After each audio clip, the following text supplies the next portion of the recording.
como ouvir a voz de Deus? Eu não vou falar de cada um desses tópicos, tá claro, né? Não precisa destrinchar. Mas assim, quanto mais, e como eu falei mais cedo, quanto mais nós contemplamos o Senhor, mais a voz dele se tornará familiar a nós, né? Então, as disciplinas espirituais são muito importantes para que os nossos ouvidos se aguçem para ouvir o Senhor. A gente vai conseguir ouvir muito mais o Senhor quanto mais tempo nós passarmos em oração, quanto mais tempo nós passarmos em meditação das Escrituras, submissão a quem devemos submissão, que é mútua, né, uns aos outros e tudo mais.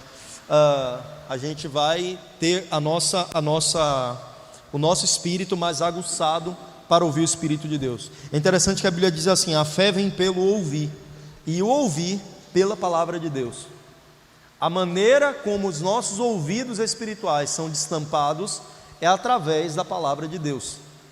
E uma vez que nós ouvimos o Senhor, a nossa fé é esticada, porque a fé vem pelo ouvir, e o ouvir vem da palavra de Deus. Então a palavra de Deus destapa os nossos ouvidos, okay? Então a meditação na palavra, o ler a palavra, e alguma coisa aí que é batata, tipo assim, faça isso e você vai ver o quanto o seu espírito vai ser esticado, falar em línguas, tá? Fale em línguas, todos os dias, pelo menos ali meia hora do seu dia, fale em línguas, tá? É um conselho, fale, não deixe de falar. Tá fazendo ali qualquer coisa, cara, você está lavando um prato, você não precisa de concentração para lavar um prato, cara. Então, enquanto você está lavando um prato, vá falando em línguas. Mas eu não estou entendendo o que eu estou orando. Justamente, a Bíblia fala que quando nós oramos em língua, a nossa mente fica infrutífera. Então, é para justamente você não entender, tá? Mas o seu espírito vai sendo edificado enquanto você fala em línguas. Então, pratique isso, pratique falar em línguas. Ninguém está vendo, você está falando assim, cara, mas eu estou falando aqui há 10 minutos a mesma língua. Fale 20, 30, 40, uma hora, a mesma coisa, a mesma frase. Mas eu estou falando a mesma frase. Cara, fale. Eu estou falando lá Beassúria 10 vezes, fale 20. Fale a mesma coisa, mas fale, tá? Não é porque é a mesma coisa que não é de Deus. Normalmente vai ser a mesma coisa, você vai falar a mesma língua ali o tempo inteiro, tá? Beleza. Eu acho que eu vou pular essa parte agora. A gente, por causa do nosso horário, né? A gente vai trabalhar aí as questões de não é só a revelação que eu tenho, mas a interpretação que eu tenho. Então assim, eu preciso depender do Espírito Santo não só para ser revelado algo, mas para interpretar aquilo que foi revelado.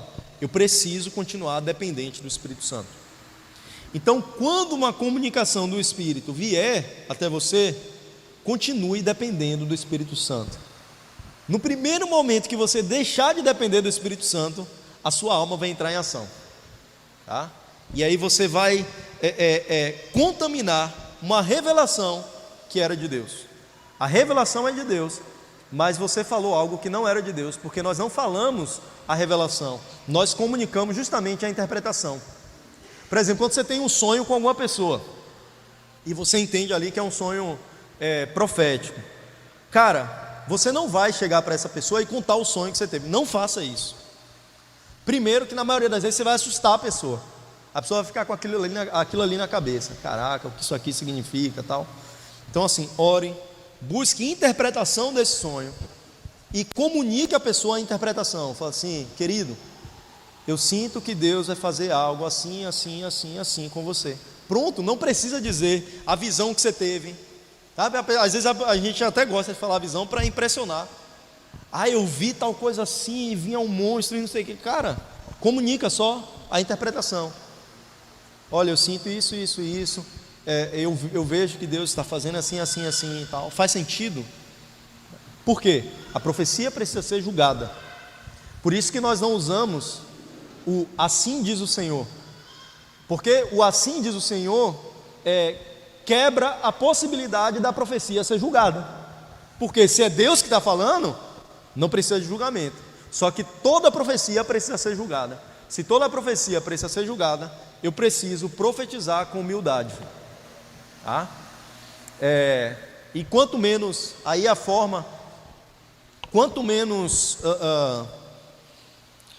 minha mãe usa muito esse termo, florear o pavão, que é quanto mais coisa assim eu acrescento para comunicar, mais impactante vai ficar a minha profecia, né? Então assim, se Deus me comunicou algo a respeito de uma pessoa, cara, eu não preciso tipo sapatear, falar em línguas, pular, gritar na cara da pessoa para comunicar aquilo que o Espírito está falando. A comunicação, ela precisa ser na mesma intensidade, na mesma tonalidade do que aquela informação foi dada a você. Então assim, se a revelação de fato foi te dada de uma maneira estrondosa, profetize de maneira estrondosa para a pessoa. Ok, você está comunicando no tom que Deus te comunicou. Agora, se Deus te deu ali uma impressão simples, algo leve no seu espírito, passe aquilo ali de maneira leve, tá? Com tranquilidade. Fala assim, querido, está acontecendo algo assim, assim, assim, uma palavra de conhecimento, né?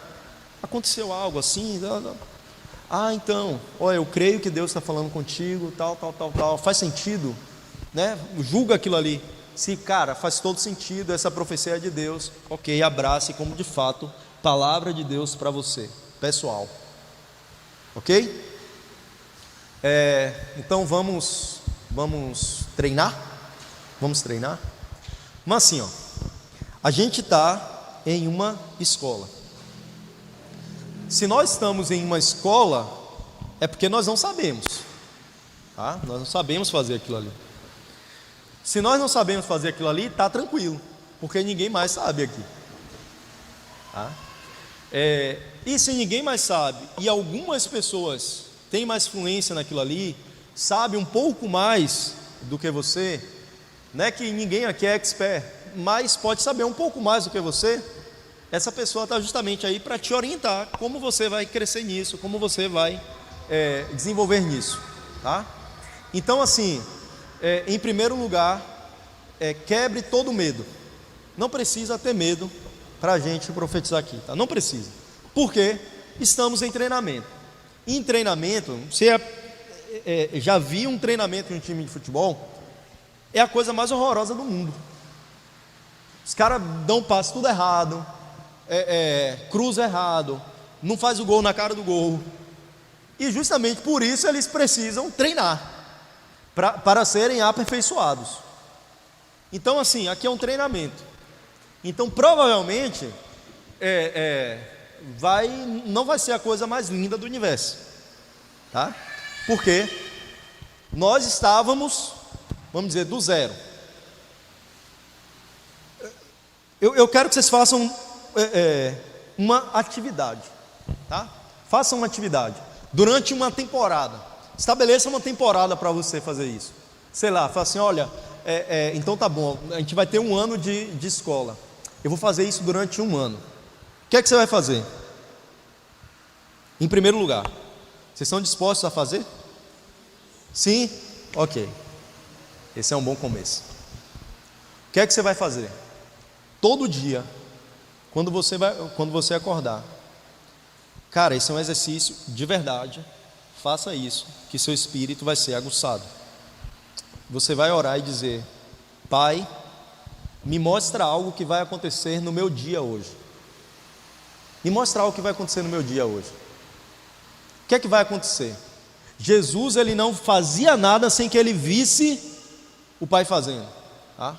Por isso, quando Jesus se levantava, ele sabia muito bem para onde ir, que horas ir, o que fazer, porque ele não ia pela sua própria mente, ele fazia aquilo que Deus estava fazendo.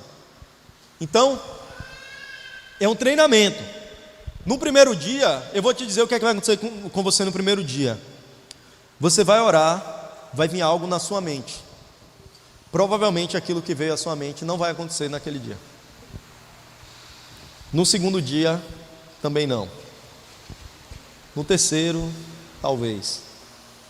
Mas assim, insista. Eu tenho assim relatos de pessoas maravilhosos do que aconteceu, sabe? teve um irmão que ele, orando assim, Pai, me mostra o que vai acontecendo, algo que vai acontecer no meu dia hoje e tal.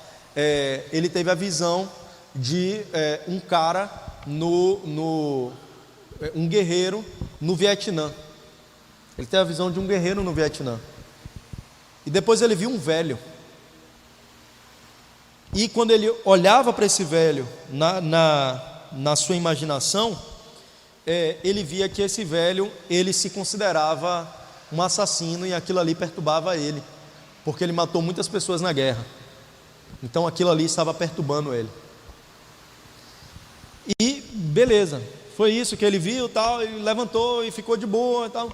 Quando foi de noite, ele estava no mercado e ele viu um velho, diferente do velho que ele viu, mas ambos tinham um boné vermelho na cabeça. Ele tinha visto um velhinho com boné vermelho, agora ele vê um velhinho com boné vermelho. E ele chega para esse velhinho e fala assim: seu nome é tal? Porque veio também o nome da pessoa. Seu nome é tal? Aí ele: sim, meu nome é tal. Ele falou assim: você esteve na guerra do Vietnã? E ele falou: eu não toco nesse assunto, eu não gosto de falar sobre isso. E aí ele falou: olha, Deus mandou dizer a você que você não é um assassino. E aquele senhor começou a chorar e se converteu depois, né? Ele foi trabalhando ali essa palavra, ele se converteu. Então é um treinamento, tá? Quando você vai na academia, você olha aqueles caras ali bombadão que eu falo assim, fortão, né? Você olha os Saulos, levanta aí os Saulos, levanta aí, ó. Levanta aí, Saulinho, levanta aí. Olha, cara, isso aí é 20 quilos, assim, no dedo, que consegue pegar. Cara, eu não consigo pegar 20 com as duas mãos, tá ligado? Então a academia é aquilo: se eu não exercitar, eu não desenvolvo. Dons espirituais, a voz de Deus é a mesma coisa. Se nós não exercitamos, nós vamos ficar mirrados espiritualmente, tá? Nós vamos ficar infrutíferos espiritualmente. E quanto mais nós exercitamos, e nós exercitamos no pouco. Ninguém vai na academia e pega 150 quilos de uma vez. Você começa ali pegando 2 quilos, já está fluente ali nos 2 quilos, já está tranquilo e tal. Semana que vem 4 já está tranquilo depois de uma semana, então ótimo, pega 10, né? Vai crescendo ali aos poucos. Dons espirituais é a mesma coisa. Então, por exemplo, dificilmente você vai curar alguém de câncer se você não curou uma pessoa de uma dor de cabeça antes. Não é que não deva orar, tá? Mas assim, dificilmente a sua fé vai ser esticada a esse nível, porque você não teve experimento antes. Então você não exercitou, não cresceu naquilo ali antes. A voz de Deus é a mesma coisa. Você vai ter impressões, vai ter relação com tudo aquilo que a gente falou, algumas maneiras, né? Não foram todas, de como Deus pode falar. Se você não colocar o seu dom à prova, aquilo ali pode, você vai passar despercebido por aquilo. Por isso que Paulo fala a Timóteo: Timóteo, coloque o seu dom no fogo. O dom que foi dado a você por meio de imposição de mãos, por intermédio de profecia, ou seja, a profecia dizendo qual dom deveria orar para que Timóteo tivesse aquele dom, foi dado a Timóteo por imposição de mãos. Ele fala assim: se você não colocar o seu dom no fogo, o seu dom vai morrer, você não vai desenvolver ele. E se Deus está nos dando algo, está nos dando para que nós desenvolvamos, nós façamos crescer aquilo que Deus nos deu, nós multipliquemos as dracmas que Ele nos dá. E não enterrar os talentos, né? E não enterrar, e não guardar e falar assim: olha, só esse aqui é multiplicar, Ele vai cobrar a multiplicação. Então Deus vai cobrar o seu desenvolvimento nos dons espirituais. E para isso, você vai precisar colocar o seu dom no fogo. O que é colocar o seu dom no fogo? Me arriscar. Você vai precisar se arriscar. Como assim? Cara, eu tive uma impressão assim, eu preciso chegar para a pessoa, tal, isso aqui faz sentido? A pessoa pode olhar para você e dizer: nenhum. Você, tá bom, Não fez. E aquilo ali não pode abalar a sua fé, tá? Você tem que perguntar, e por quê? Algumas outras vezes você vai perguntar, faz sentido? A pessoa, total. Aí aquilo ali vai, uau! E aí você vai indo, mais, e vai crescendo nos dons espirituais, vai se tornando muito mais sensível à voz de Deus, tá bom? Se eu fosse abrir para pergunta agora, eu acho que a gente ia levar um tempo bom, né? Só respondendo perguntas e respostas. Vamos fazer o seguinte, vamos combinar um dia da semana para a gente abrir uma live e só responder perguntas e respostas, só responder perguntas, tirar as dúvidas que foi acrescentado no dia de hoje, né? As dúvidas que vocês tiveram hoje, a gente responde essas dúvidas numa live, tá? Durante essa semana, pode ser? Quarta-feira é um bom dia? Quarta-noite? Eu só tenho que ver se quarta-noite tem jogo do Bahia, porque se tiver, a gente marca outro dia. Não, mas eu me comprometo, mesmo tendo jogo do Bahia, eu me comprometo. Quarta-noite está com vocês. A gente coloca um horário no grupo, tá? Todo mundo aqui está no grupo, a gente vai colocar um horário e a gente vai fazer uma sessão só de perguntas e respostas. Tudo bem? Tranquilo? Não vão ficar bravos comigo não, de sair daqui com dúvida. É porque a gente precisa treinar e o tempo já passou. Tá bom? Vamos ficar de pé.